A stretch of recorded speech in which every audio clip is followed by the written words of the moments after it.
The Classic Tetris Monthly Masters event is a competition between the 16 best qualifying players in the scene every month, competing in head-to-head games for the highest score. Only the very best players in the world can get in, and most competition world records are set in this tournament.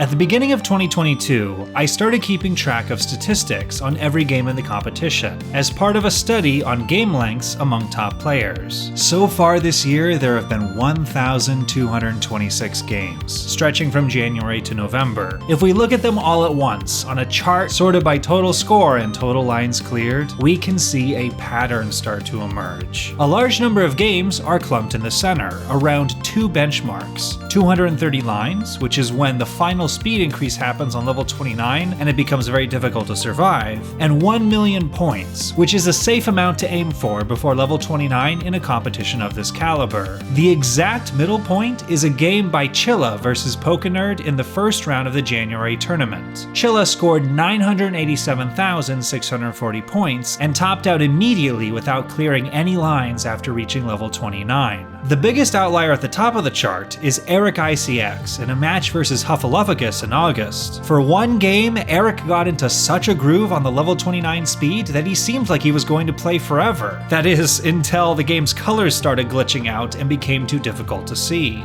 Eric's game was historic and incredible, but is not the subject of today's video. Today, I want to look at the other end of the spectrum. Across all 1,226 games I tracked, there is only one that has achieved a perfect goose egg: 0 points and 0 lines. And unbelievably, it happened in a finals match by one of the best players of all time. So, how does a game like this happen?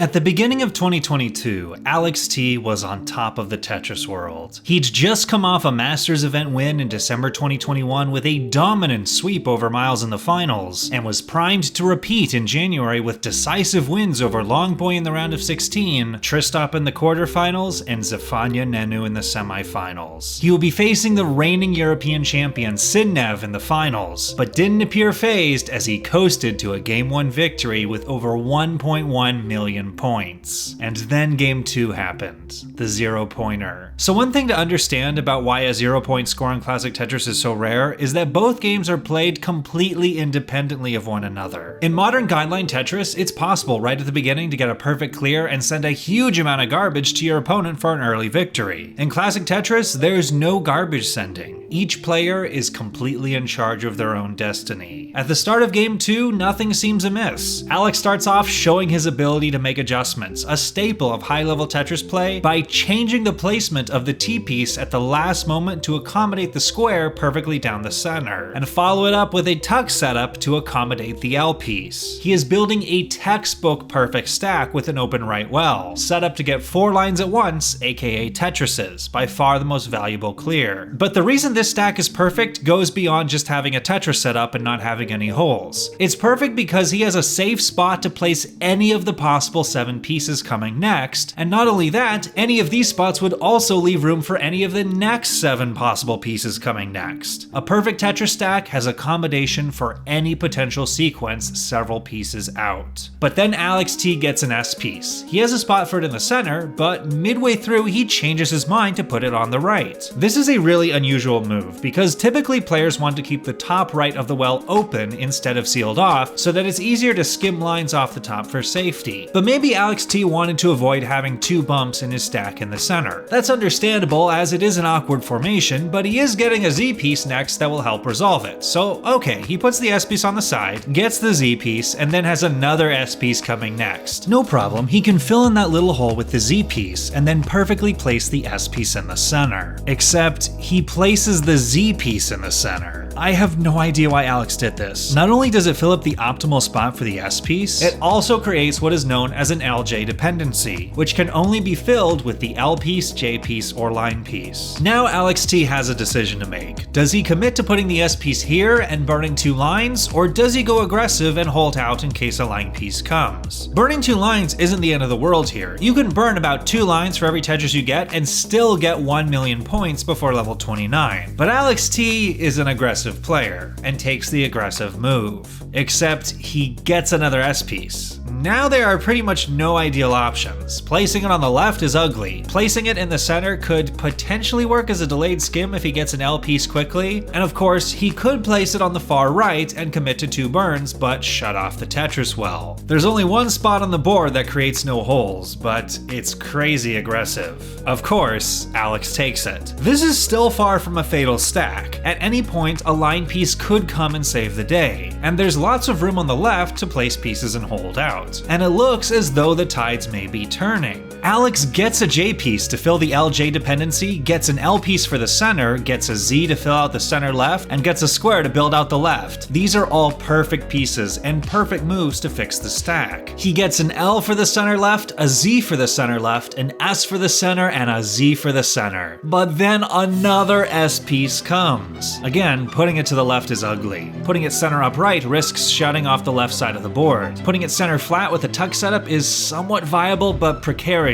By far the safest move here is to just finally commit to setting up a delayed burn. He has an L piece coming next which he can use to get started with filling out the left. But Alex is an aggressive player. Unbelievably, he again places the S piece in the same spot he's put 3 previous S pieces. A line piece could still save him, but he's running out of time. Alex gets the L to the left and another S piece comes. Is he gonna put it on the stack again? No, there's no way he can at this point, and the stack is up high enough that actually going for a double is probably too risky. His best bet, honestly, is to just start dumping pieces on the left wherever he can and hold out for a line piece. So he places the S in the center, gets a T piece over to the left, nowhere to put the Z piece but the center, has to pole vault the L piece to the left to get it over, and gets another S piece. No practical options to consider with the S piece on the right anymore, so he places it on the center. The stack is too high to get the Z piece all the way to the right. Alex gets a T piece, and now, for the first time, has the potential to score some clean points. He has a bailout skim he can do by placing it flat on the right that would put him on the board with some points and buy him time to wait out another piece or 2. But maybe in the pressure of the moment, he doesn't see it. He places the T vertical to the right, trying to keep the well open, is forced to dump a square in the center, and at the last possible moment, the line piece comes. The savior has returned. Will Alex get the Tetris?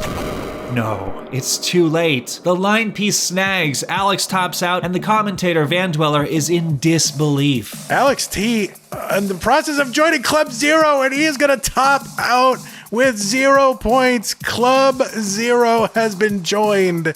Oh no. It's worth running down just how improbable that was. Normally in early top-outs, players at least get a few lines after the stack starts to unravel. Alex T had to have a board situation right from the start where there was no clean spot to accommodate multiple S pieces except columns 8 and 9. He had to choose multiple times to take the aggressive move, and then get saddled with a 33-piece long line piece drought. Not be able to skim at the end, and have not gotten any pushdown points the entire time. Alex T's opponent Sidnev actually famously pushes down on a piece at the very beginning of each game to get exactly 1 point. So Sidnev will never have the double goose egg. All this to say, there's a reason this has happened only 1 in 1,000 times. So did this affect Alex T for the rest of the match? Not in the slightest. In game 3, Alex got his first Tetris no problem because he didn't have untimely pieces to unbalance the stack, and more importantly, he didn't get droughted. And he snagged the win when Sidnev topped out after the first transition. And in game 4, with the title on the line, Alex T needed to chase down Sidnev's score past level 29. Needs to get to B17 chase down for the victory if he can do it.